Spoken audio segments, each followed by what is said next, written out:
নারকেল গুঁড়া আর চালের গুঁড়ো দিয়ে তৈরি করে ফেলেছি দারুণ মজাদার কুল পিঠা। আসসালামু আলাইকুম এভরিওয়ান, সবাই কেমন আছেন? আশা করি সবাই খুব ভালো আছেন। আবারও চলে এলাম আপনাদের মাঝে নতুন একটি রেসিপি নিয়ে। আজকে তৈরি করেছি দারুণ মজাদার কুল পিঠা। এই কুল পিঠাগুলো তৈরি করা কিন্তু খুবই সহজ, কোনো রকম ঝামেলা নেই, শুধুমাত্র অল্প কিছু উপকরণ দিয়ে তৈরি করে ফেলা যায়। তো বেশি কথা না বাড়িয়ে চলুন মূল রেসিপিটি দেখে নিই।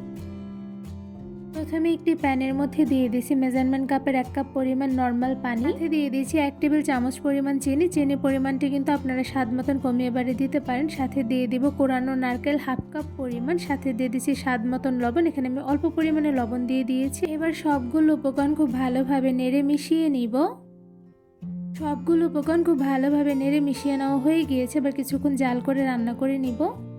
এবার এর মধ্যে দিয়ে দিচ্ছি গুঁড়া দুধ। এখানে আমি 1 টেবিল চামচ পরিমাণ গুঁড়া দুধ দিয়ে দিয়েছি। এবার খুব ভালোভাবে নেড়ে মিশিয়ে নিব। আপনার চাইলে কিন্তু এখানে গরুর দুধও ব্যবহার করতে পারেন। এবার নারকেল আর দুধের মিশ্রণের মধ্যে দিয়ে দিচ্ছি 1/2 কাপ পরিমাণ চালের গুঁড়া। এখানে আমি আতপ চালের গুঁড়া দিয়ে দিয়েছি। এবার খুব ভালোভাবে নেড়ে মিশিয়ে নিব।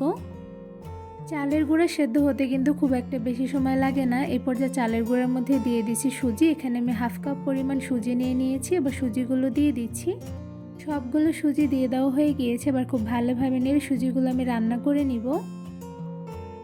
সুজিগুলো কিন্তু একদম বেশি রান্না করে ফেলবো না, হালকা পরিমাণে সাদা সাদা দানা দানা থাকা অবস্থায় কিন্তু নামিয়ে নিতে হবে। তো এই পর্যায়ে দেখতেই পাচ্ছেন সুজিগুলো কিন্তু খুব ভালোভাবে কুকড হয়েছে। এখানে কিন্তু হালকা পরিমাণে সাদা সাদা রয়েছে। এবার এই সুজির মিশ্রণগুলো একটা সাইডে নামিয়ে রেখে দিব। রান্না করা সুজির ডোগুলো কিন্তু হালকা পরিমাণে গরম থাকা অবস্থায় আমি একটু বলে বেড়ে নিয়েছি। এবার খুব ভালোভাবে মুথে নিব।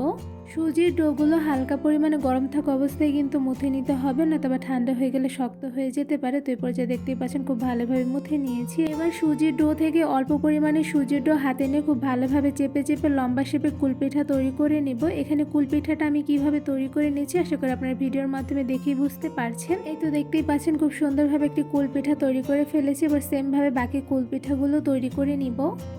খুব সহজভাবে সবগুলো সুজির ডো দিয়ে ছোটো সাইজ করে অনেকগুলো কুলপিঠা তৈরি করে ফেলেছে। এদিকে দেখতেই পাচ্ছেন মাশাআল্লাহ কুলপিঠাগুলো দেখতে কিন্তু খুবই সুন্দর হয়েছে। এবার এই সবগুলো কুলপিঠা গরম তেলে ভেজে নেব।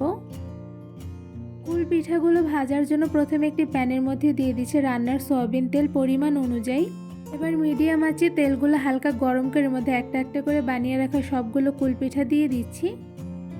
গরম তেলের মধ্যে কুল পিঠাগুলো দিয়ে দেওয়ার সময় চুলার আঁচটা একদম মিডিয়াম টু লোতে রেখে পিঠাগুলো দিয়ে দিতে হবে, নতুবা কিন্তু পিঠার নিচে পুড়ে যেতে পারে। তো এই পর্যায়ে একটা একটা করে গরম তেলের মধ্যে সবগুলো কুল পিঠা কিন্তু দিয়ে দেওয়া হয়ে গিয়েছে। এবার সবগুলো কুল পিঠা কিছুক্ষণ সময় নিয়ে ভেজে নিব।